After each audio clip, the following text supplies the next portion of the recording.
Hi, everybody. Mike Hancock here, and welcome to our webinar with Colin Kennedy, who is a reputation and brand expert, originally from Durban or KwaZulu-Natal in South Africa, these days living in Auckland, and been a fantastic friend and client for many years now. Colin, welcome today, and it's great to see you.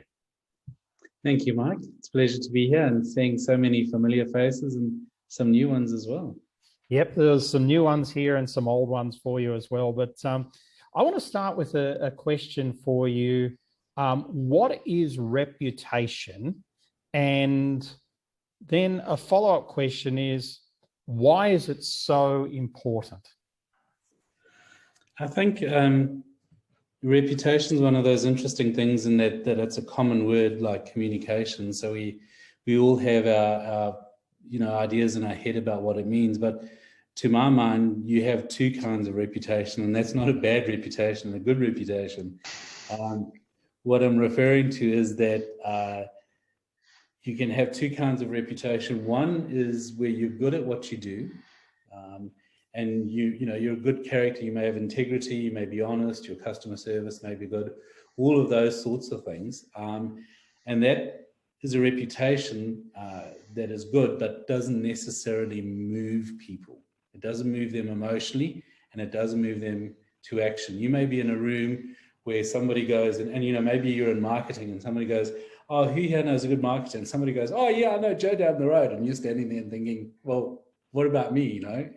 They know I'm good at this. Why didn't they choose me? Because and there's nothing wrong with your reputation. It's just that it's not one that moves people. And I call that a common reputation, because it's one that you can have amongst friends, family, a community, even a small business community. But it's relatively inert. It's kind of who you are and what you do. And then there's the other kind of reputation that moves people. It moves them emotionally, or it moves them to action. And I call that your compelling reputation. And that's a kind of reputation that extends beyond family, friends, and community. It can be national, or it can be global. And it's one that you walk into a room and people know who you are. And I think that people take action as well. And I think this is a really interesting point, because, if I look at everybody on this call so far that's here, every single person here has a really good reputation for what they do. But obviously, certain people are more successful than others. And that probably comes back to what you're saying about how somebody emotionally moves them with their reputation. So give me an example of somebody that you would think does that. And, it doesn't have to be a sort of an A-list celebrity example. It could be somebody locally, and what it is that, you feel are the key components of moving somebody emotionally. Well, to set that context, I sort of said you get good reputation and bad reputation. What we're talking about is either a common or a compelling reputation. And if you have a compelling reputation, it doesn't necessarily need to be a good reputation to advance your cause. It can be bad in the eyes of some. You have people, and coming around to your question and the example, you have people who people love, and you have people who hate those same people. They have a compelling reputation. Here in New Zealand, for example, we have Bishop Brian Tamaki. There are people who love him, and there are people who hate him. And he doesn't care, because he has his mission. His reputation moves people one way or the other. They start throwing things at the screen, or they jump up and support him and defend him.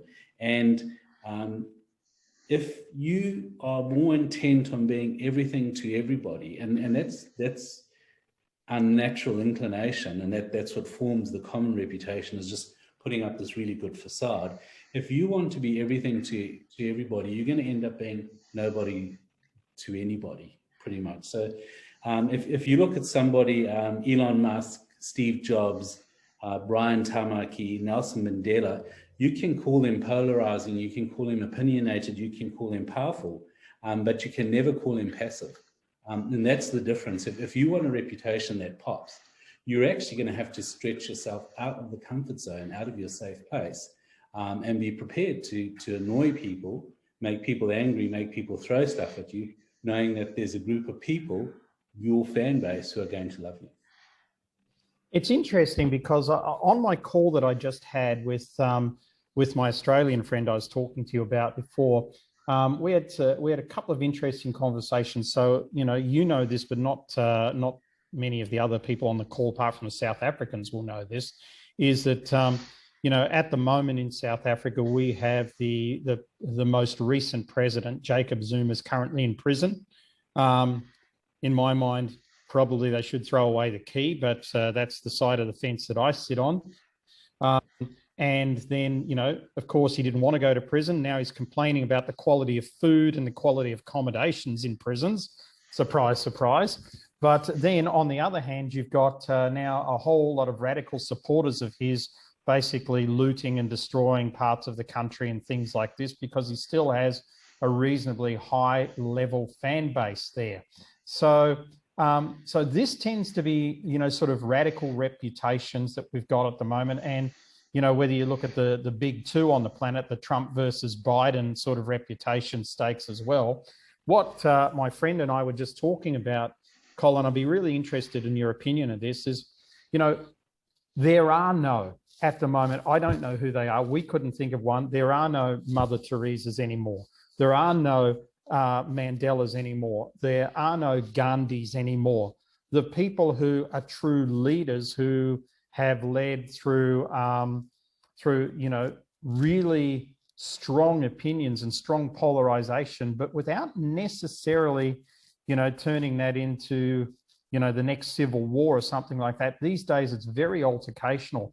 What's happening in the world, I think, in terms of reputation, that's creating us to go to this really polarizing place. And is there a way as a business people that we can build a reputation that's really solid and really emotional without, getting cakes thrown at us? Yeah, I think, Mike, part of it is, as you say, it's almost like, for example, I worked with Alex, who's also part of Circle of Excellence, with Bishop Ryan Tamaki. And he said, for example, that if he doesn't say something that's out there or do something that's out there, he gets ignored. And if you want a compelling reputation, being ignored is death. I think what's happened is your media channels in the past have been controlled by a select few, the journalists, the media, the newspapers, radio, TV, that sort of thing. They acted as a filter. They got to decide who should be represented and who shouldn't. And what you've had now is this explosion of social media. You've had an explosion of alternative news channels and all of that, and it's suddenly got very, very noisy. So it's come down to the people in the room making the most noise, shouting the loudest, who in a lot of ways, particularly in politics, are standing out. I think, though, that it is still possible to not be, I guess, nutty, for want of a better word, to sort of say really stupid or outlandish things, or sprout hate or whatever it is. It is still possible to build a reputation that is considered and reasonable, and that's not actually quite difficult. That's not actually difficult anymore, because people are so polarized. Even when people are saying reasonable things, they're getting cancelled or shoved out. So, and that's another thing you need to embrace in this world. If you want to stand out, if you want to get noticed, you're putting yourself out there on the line, and there's no other easy way to do it. I was doing some work with a law firm, and we were putting out media for him every month, and eventually he said to me, I don't want to do this anymore because it's stressful. And it is, so it takes a certain personality, but it also takes, if you have a passion for what you want to do and what you want to achieve, I think that will start to come through. And you don't necessarily have to resort to some of the tactics that politicians use, but you certainly do need to be prepared to, have people who love you and people who hate you. One of the things when a couple of weeks ago, Colin, and I'll move into bad reputation in a minute, which I want to talk about. But a couple of weeks ago, we had a friend of mine, Thomas Power, on this call. Thomas ran the first real social network on the planet, really, Academy, which he sold to a bank. And, he was saying he had Mark Zuckerberg as a member. He had Reid Hoffman as a member and many others of Academy. So he got to know them quite well. But it's fascinating to me at the moment because I was chatting with a friend of mine last week from New Zealand. And he told me, he actually sent me through an article which was a political article that said Jacinda Ardern's popularity rating is now down to 38%, the lowest it's ever been. And I thought, wow, that's really interesting.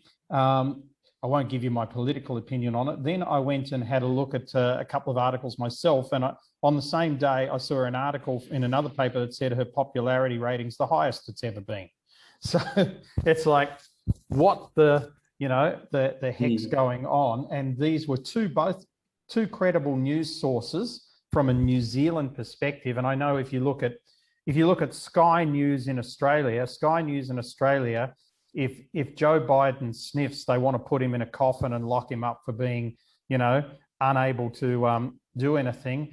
And then if you go to, say, CNN, they think he's the smartest president that ever lived. So, and all in the same day. So this polarization of media, the left, the right, and everything like this, is there a way in which we as business people can utilize this, find our tribe within that to build our reputation within whatever media that we resonate with, whether it be left, right, north, south, east, west, it doesn't matter? If you look at somebody like Prime Minister Jacinda Ardern, when I talk to family in South Africa and friends in Australia, they adore her. They think she's, the best thing since sliced bread. And that's fine. Yeah, and you have people in New Zealand who feel the same way, and you have people who feel differently.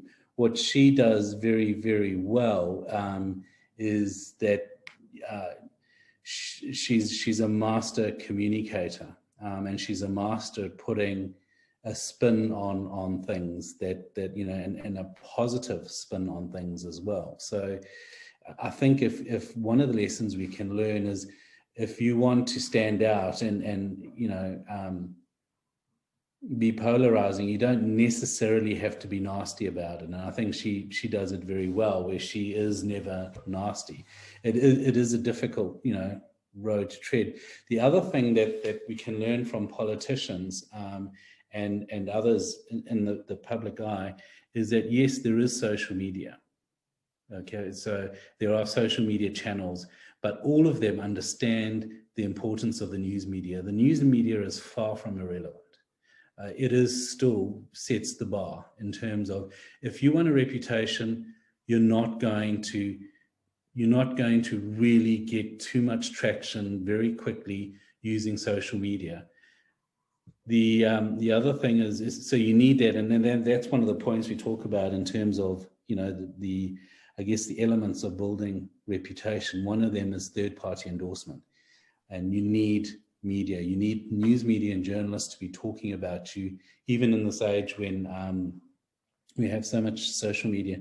The other thing is, you will notice that very few of them talk about themselves. I don't hear Jacinda Ardern talking about herself.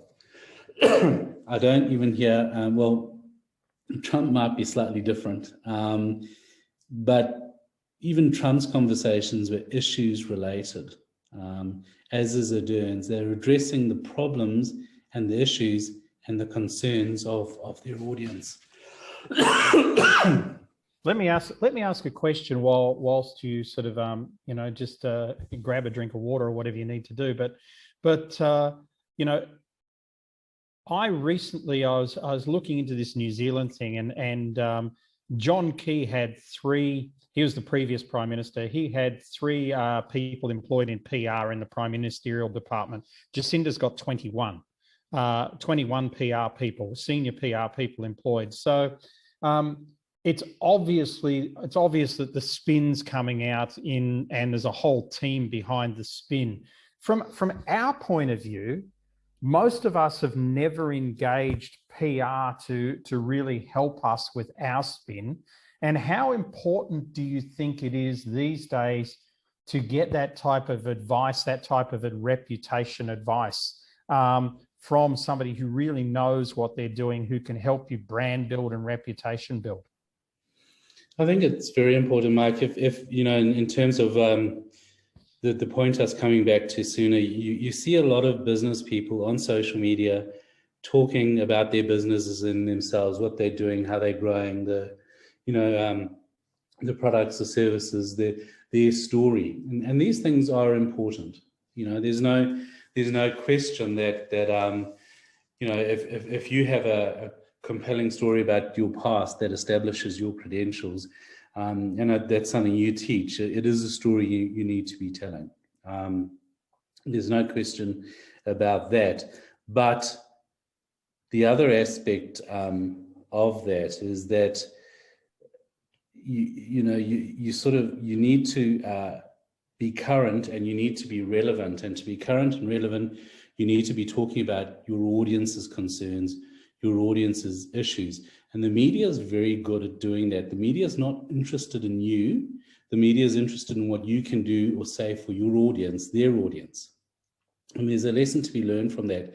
And so you sort of see a lot of business people, they get the idea that they need to be communicating. They have some channels that are available to them, Facebook, LinkedIn, Twitter, and that sort of thing, but they're having the wrong conversation for the most part. Exactly. They're having a conversation about themselves. They're not dealing with issues that their audience is concerned with. So the engagement is really, really low. You know, once you've established your credentials, once people know who you are, they start to listen to your ideas, but only if your ideas have relevance in their lives. And that's why media and media advice is really important, because people who are good at this will know what the issues are. They'll be looking for the story angles that will help give you the platform that you need to get media attention. I'll give you an example. There was a sort of a situation going on here in Auckland where a lot of businesses were being shut because the council was building a busway. And so all the foot traffic dried up. There was no parking. Businesses were really, really struggling. And so an accounting firm, we did some media for them, where they went out with a story about what to do when the council throws your business under the busway, sort of thing. And the idea being there, everybody else who was an influencer or wanting an influencer to stand out was moaning. You know, this is wrong and the council should do this and this isn't happening. And they went out and said, okay, so if the council's thrown your business under the busway, what can you do about it? Well, if you're selling coffees, grab an iPad and start walking those office corridors and taking orders mobilely. So, you know, they were offering solutions around real and pressing issues. And the media listened, the media picked that story up and you know, gave it traction. So there's a difference between having the channels and telling a story and having the channels and telling the right stories. Yeah, I love what you're saying. And Philippe's asked if we can dig into this a little bit deeper, and I think it's a great idea. So let's use Philippe as an example, because I know you know Philippe, and you know he's an industrial designer and you know speaker and that type of thing. So if you looked at what if you looked at two messages, one that Philippe could give to the marketplace, which is, hey, you know, I'm an industrial designer. I've sold over $200 million worth of industrial designs. You know, I can do this. I can make you relevant. I can make you modern, all of that sort of stuff. That's sort of one story. But knowing Philippe a little bit, how would you position a story so that it's his storytelling is really sort of compelling and building a more compelling reputation for him? Philippe, if I asked you a question, if you unmuted, and I sort of said to you, so what's wrong with, industrial design? What's wrong with the space you're working in at the moment, and why is it wrong? What would you tell me? That's a very good one. I think the main thing is obsolescence. So we built products that are pretty much all disposable.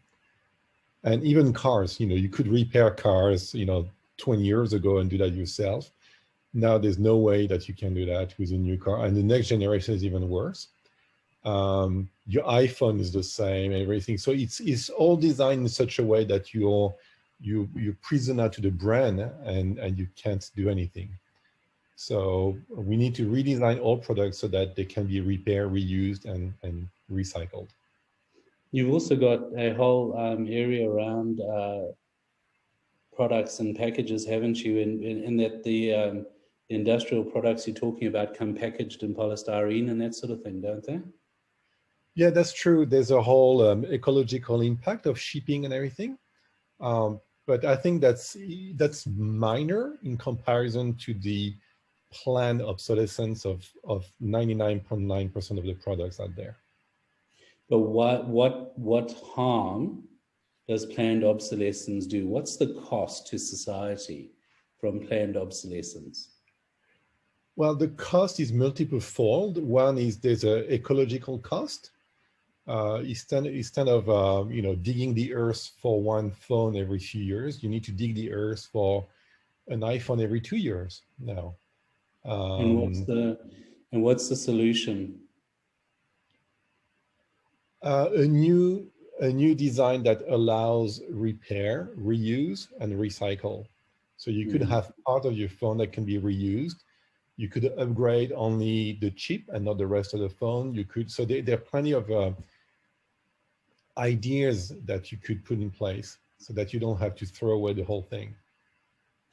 And what we're sort of looking at there is the story that you can start telling and be advocating is one is to be positioning yourself as as having a cause. So if you want to build a reputation, one of the first things you need is a strong cause that is to the benefit of all of you, mankind or your community. And then you need to be driving that cause. So it's not about Philippe and it's not about your products, it's about the cause that you're championing. And that cause may be that you're campaigning for an end to obsolescence or built-in obsolescence. And the reasons why is it's damaging the planet, it's hurting us economically, you need to deal with the cost and then be talking about the solution. But if you took that as a cause and said, I'm going to be campaigning, I'm going to be putting out media releases, I'm going to be writing columns about the fact that we need to end planned obsolescence because it's doing this damage and this harm, and this is what we need to be doing to fixing it. That's your story. That's a narrative that you can then roll with one proviso. You need to be examining your environment on a daily basis. You need to be reading the news media. You need to be watching social media to see what people are talking about, what are the issues and how you can tie them back into your cause so that you're making it current and relevant. I think this is a really important part of the story is that we all have our historical narratives of who we are and what we do.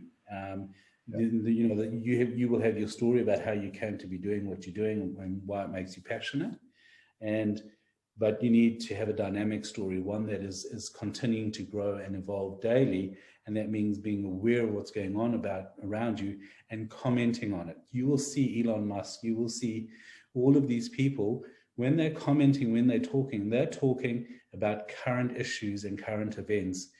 So you have to make yourself part of the conversation and be examining your environment and saying, well, where do I see planned obsolescence and its impact happening in the world so that I can bring my comment into it and add to it. Does that make sense?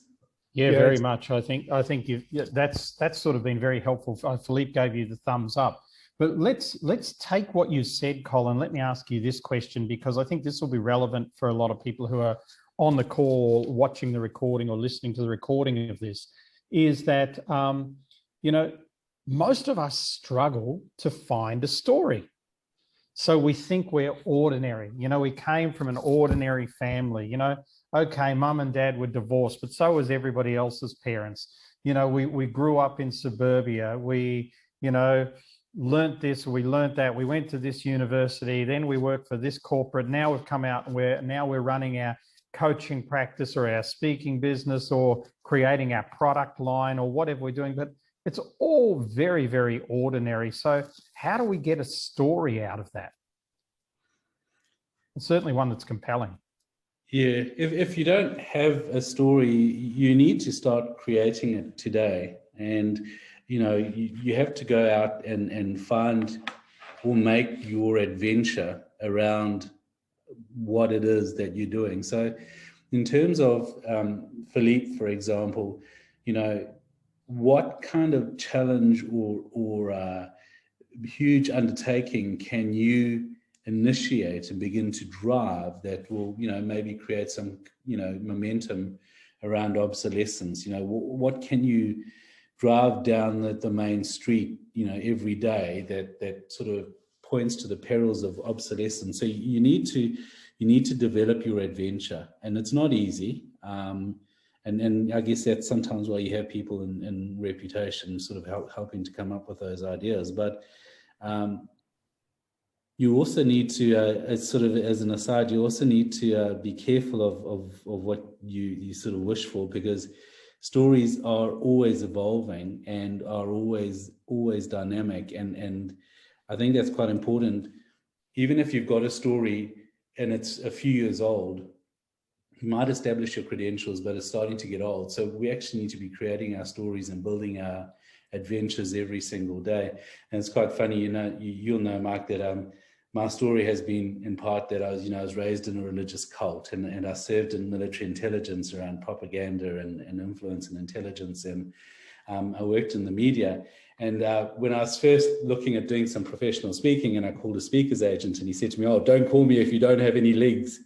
I said, "What do you mean if I don't have any legs?" And he said, "People aren't interested if you still got your legs." And I guess what he was saying is that, you know, unless I'd suffered some kind of traumatic, terrible story in the past, that you know, you weren't going to be compelling. And I was talking to another Circle of Excellence member in December, Dennis Giannoutsos, and I said to him, "I don't have a medical story like you, Dennis."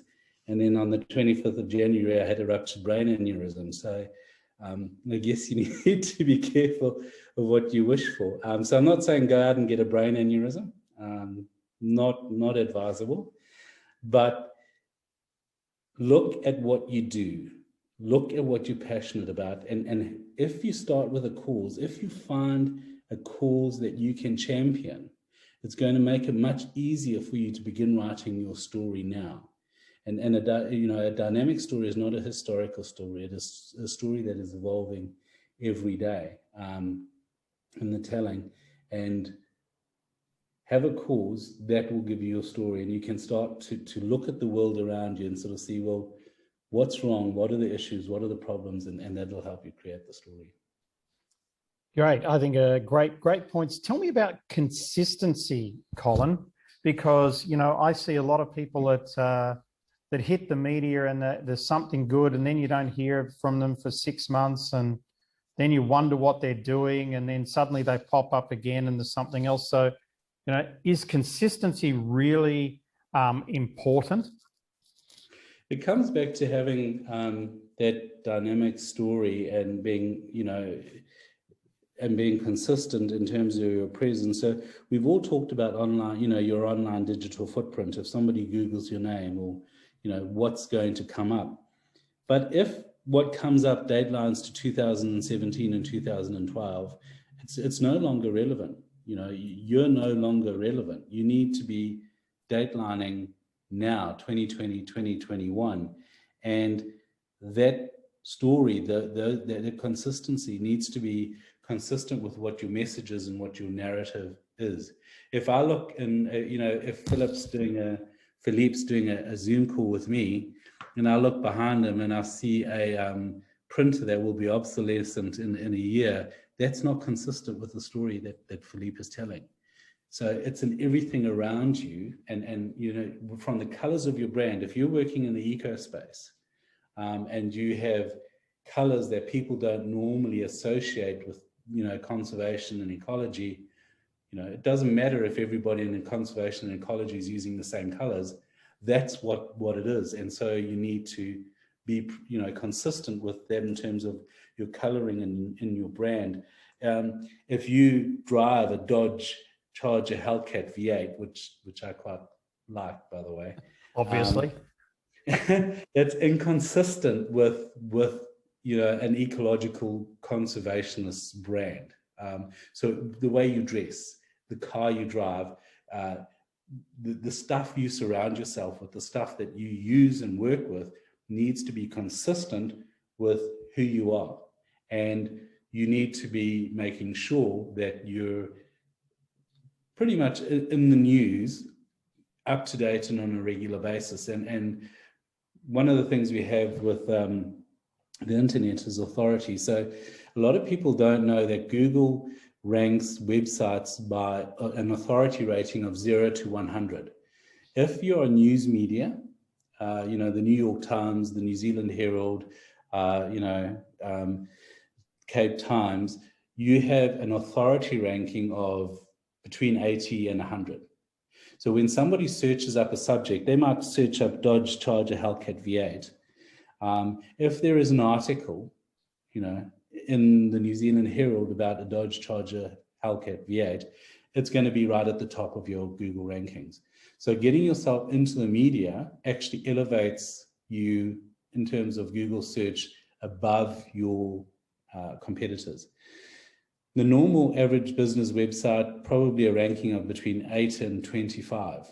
So when people search stuff related to your products or services, you're not going to rank very highly because there'll be media articles and blogs and all of that sort of thing ahead of you. So being consistent is also about being up to date, being, in the media, but making sure that everything around your narrative and your story is consistent with who you say you are and what you are being.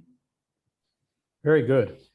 Colin Joy here has got a question in the chat saying she has the opposite problem of Philippe of minimizing her story for fear of causing waves. That's the very opposite of what you want to be doing.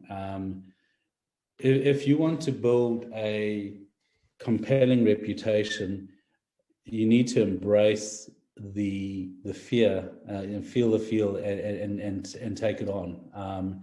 Step out there, own yourself, be who you are. You're going to have haters, but you're also going to have people that love you. That's just the nature of it. And it is the biggest struggle for a lot of people is, like that lawyer, he was putting himself out there every month and it was causing him tremendous stress. So you have to, if you want to do something, if you want to make something, if you want a reputation that is compelling and dynamic, and you want to be in the public eye and advance things and influence people and reach a wide audience, you're going to have to embrace the fear and step out there and own who you are. Yeah, I agree totally.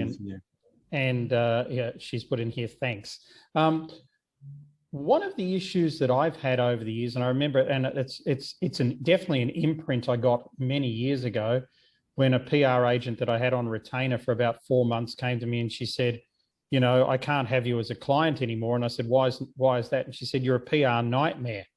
And I said, why is that? She goes, there's just too many things that you do and too much about you. I can't channel you into an area that gets traction. So I really thought about that. And I thought, definitely she was right at the time, probably still right.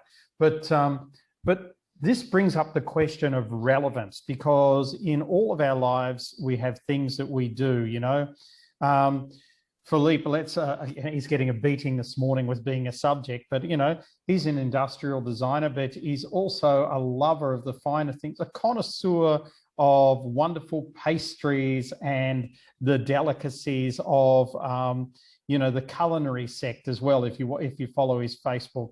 So, you know, how important is relevance when it comes to creating our reputation, and how do we keep the stuff that's not relevant out there? I remember just 6 months ago, I had a meeting with an accountant, Lundy, and I went to meet an accountant. As we sat in his office, I said, so you're a scratch golfer, are you? And he said, how the hell do you know that? And I said, I Googled you. It's one of the first things that came up, right? So nothing about his accountancy expertise, but the fact that he's a scratch golfer and was the vice president of the golf club, that was there. So what do we do about the relevance? And that you know, certainly helps to paint a picture of the person. And very often we don't have control over, you know, sometimes the things that come up in searches. Around relevance, that PR person that said to you they couldn't box you probably wasn't seeing the bigger picture, in that there are various levels that your reputation will go through, that your compelling reputation will move through. One of them is you become an expert in your area or your industry, your area of expertise. So when the media want to know about finance, or they want to know, for example, about, you know, entrepreneurship, they you know, if you were, you know, sort of say we're talking about you, for example, Mike, they'll come to you for an expert opinion on, you know, entrepreneurship. You can tweet, you can set Facebook posts and all of that talking about entrepreneurship, and people will listen because you're an entrepreneurial expert. You can take it to another level where, for example, you know, you're obviously clearly a perspicacious person who has multiple talents in different areas. And so your reputation can actually build to another level where people want your opinion on all things. And that is a whole other level where it takes on a life of its own. If Elon Musk is a business person, entrepreneur, innovator, but he can tweet about anything. He can tweet about kids being lost in a cave, you know, in Asia, and the world listens. So his reputation has moved to a whole other level. So there's varying degrees of relevance, and it comes down to what your goals and your purpose and your ambitions are. But if you're struggling to, you know, even get to that first step, if you're struggling to get the media, what you have to remember is, if you want to be relevant, you have to be relevant to the people that you want to lead. To my mind, thought leadership is about leadership. So if you want to be a thought leader, understand that you're about leading people. That's your first, you know, that's your first stop. So understand what their issues are, your audience. Understand what their problems are. Understand the things that are affecting them that maybe they don't even know about. And then begin to have a conversation for them, because your audience doesn't want to know about you. They want to know about what's in it for them. So your conversation certainly at those early stages, are about their interests, their problems, their questions. And some vehicles you can use to do that is, you know, social issue. For example, we sort of talked about conservation and ecology. It could be a problem that is impacting. Obsolescence is a problem, but you know, we would want to take that conversation bigger and broader in terms of, you know, what its national and global impacts are. Having a cause, you know, it could be illiteracy, financial illiteracy in children. It's a cause that people can identify with and think, you know, if I support this, I'll be helping to change the world. It could also be a trend. You know, it could be political correctness that you're speaking out against and rallying against. There's a number of factors that you can then look to hang your relevance on. I'll give you a good example is a campaign that was run by Procter & Gamble a few years ago called Like a Girl. Now, Procter & Gamble we're doing, and I'm always sort of, we're doing a campaign around their Always brand, which is sanitary pads, you know, of all things, aimed at teenage girls. And what they did with Like a Girl is they ran a sort of series of videos where they asked the question, what does it mean like a girl? You fight like a girl, you throw like a girl, you run like a girl. And so they got girls to come up and say, run like a girl. And the girl would do this silly, little, throw like a girl, and she'd do, that sort of thing. And then they'd say to her, okay, now throw like Amy would throw like you would throw. And Amy would just throw the ball, run like Amy would run, and Amy would just run. And they sort of, they identified that like a girl was demeaning in a lot of respects, because girls don't run like girls run like themselves.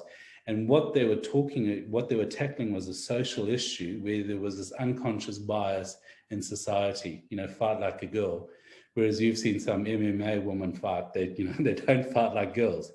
And being a father to 3 daughters, this really captured my imagination watching this, and I thought, yeah, this is just what my daughters need. They need this confidence and this self-esteem. And I sent them the links to the video, and my oldest daughter comes back to me on Facebook and says, I can't believe my dad's sending me videos about sanitary pads. The thing was that what Procter & Gamble were addressing with that was confidence. They know that girls, their audience confidence plunges between the ages of 10 and 14. And so what they did is they addressed that confidence issue with their audience. And so they became very relevant to who their audience were. And here it was a straight up commercial product, but became quite a big social issue. So if you can find those social issues, if you can find those problems or a cause, that people, that resonates, it will resonate with some people. And that you can then use that as a platform to advance your interests. I don't think that you should be embarking on this journey unless you truly are passionate about what you do, unless you do want to see change, unless you do want to help people and lead people as a thought leader. Those are your credentials. And if you're that, you're not going to have much difficulty finding ways to be relevant to your audience. Exactly. I think really some very good points there. I've got one last question for you, Colin. It's really questions prompted by Colin Joy's comment here, but it's the question I think is on everybody's lips. Where's the balance between sharing insights and aspects of yourself and your genius and I know it's different for everybody, and allowing the world into your personal space so that they may attack you on your sexuality, on the way you dress, on the fact that you don't know where Afghanistan sits in the world on a map, or any other thing that you could be doing. Where's the balance for us? Firstly, it depends on your objectives. What do you want to achieve, and who do you want to become? If you want to be a thought leader within a particular industry or sector, you keep the conversation and the narrative about your area of expertise. That's pretty, those are pretty strong boundaries, and people will, more or less always respect those. Understand though, if you're putting yourself out into the public eye, you are exposing yourself to some extent anyway. But subject matter expertise, building your reputation in that area, in your industry, or in your area of expertise, is probably a fairly safe place to be. If you, however, want to change the world, there really isn't any safe place. You're going to, have your ducks in order before you step out there. Watch what you say. Don't say stupid things, and understand that there's every possibility that people will dig into your life, because you've now become a person of interest, and people of interest, people want to know more about them. So they'll start Googling them. They'll start, you may be a professional speaker or a public speaker who stood up on stage at a conference, gave a really good keynote, people are going to go home or sitting right there, they're going to Google you. They're going to start, you've aroused their curiosity. And there's nothing you can do about that. There's a price that we're prepared to pay, isn't there? Trump was prepared to pay a certain price to achieve the presidency of the United States. Bishop Brian Tamaki is prepared to pay a certain price to impact people's lives in his own way. There's going to be a cost. And nobody who has a high public profile is immune. That just doesn't happen. I love that. It's a fantastic place to sort of finish the formal part of this, because I think that's is, you have to pay the ferryman to get to the other side, so to speak. So, and this is going to come down for each and every listener and viewer on this as to how much you want and really believe in your own personal mission, how much you want to save the world, how much you want to be the lead designer, how much you want to bring people together in partnerships, how much you want to help people get over their personal problems or whatever it is that you want to do. You're not going to be able to do that and really sit too far behind the wire. So, there is going to be a price that you're going to pay. So you might as well grab it or fade into obscurity. And, if you're going to grab it, then make sure you're doing all the things that Colin said here. Colin, that was fantastic. Let's open it up for anybody with any questions as we sort of get to sort of the end of the call. So got some thumbs up there. Anybody got any questions for Colin on reputation? Ian, was that scratching your nose or? Itch on my cheek. Yeah, okay, great. Colin, I've got one final question. People are saying it was a great presentation. You're getting a lot of thumbs up. My one final question is, we had, I mentioned this on our marketing summit last week. Actually, I asked Alex this question, so I don't necessarily need an answer to this question, but this is what's happening at the moment. We have a cancel culture in the world. We have trolls in the world that, people that just for whatever reason decide they don't like you. They don't like what you stand for. And those people can do reputational damage for you. And I'm thinking of one particular client of ours who, literally had 47 positive testimonials for a coaching practice on Google. And then somebody who literally doesn't like her went in under false names and started putting up, really poor testimonials for her and attacked her that way. And, even though the person or these individuals don't exist, they can't be found on any social media under the names, and she knows it's one person, Google won't do anything about it.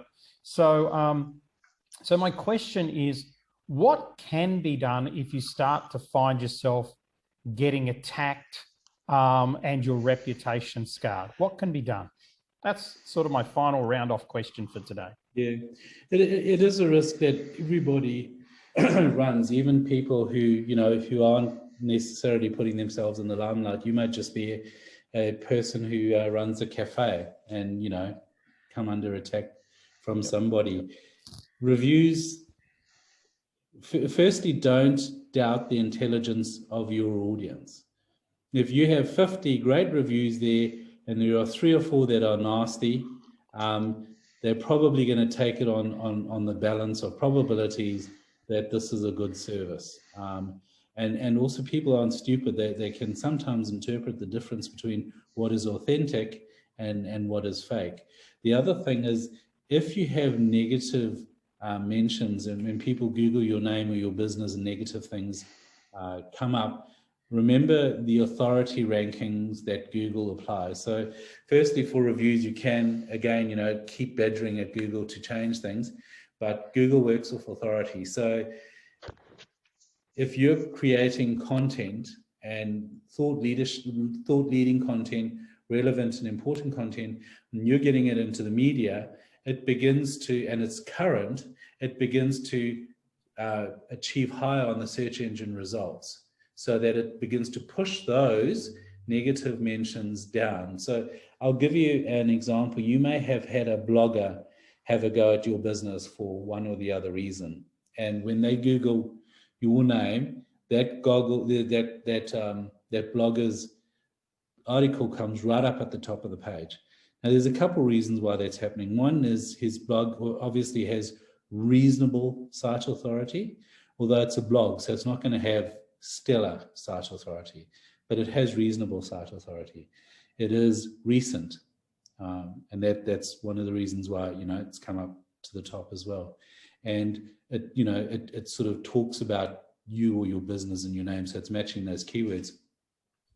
What you want to be doing is producing other content and getting it into the media, into other higher authority websites that will publish that content more recently, and then so that in the search engine rankings, that content will feature higher than the negative stuff. And slowly, and we've done this as a business, slowly it pushes the negative stuff down. We had a person who was quite well known in the network marketing industry as a trainer and a coach, and he went into fronting a cryptocurrency brand that became quite known as a scam.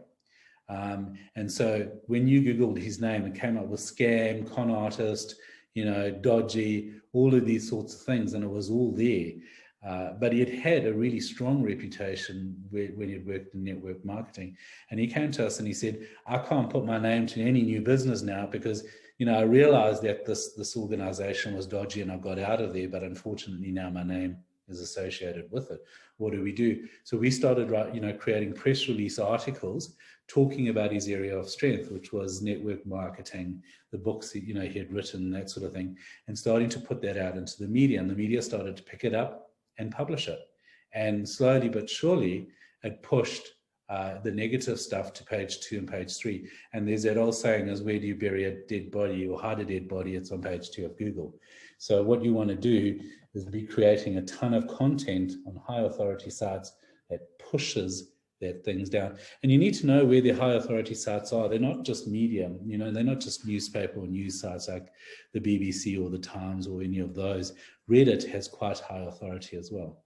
Some websites that just publish news releases, such as in New Zealand here, scoop.co.nz, has very high authority. So it will always feature higher than most websites. So understand, you know, Medium, which is an international blogging site, has very high authority. Check the authority of websites you can access and start writing for them, start publishing content to them, and eventually it pushes the negative stuff out the way.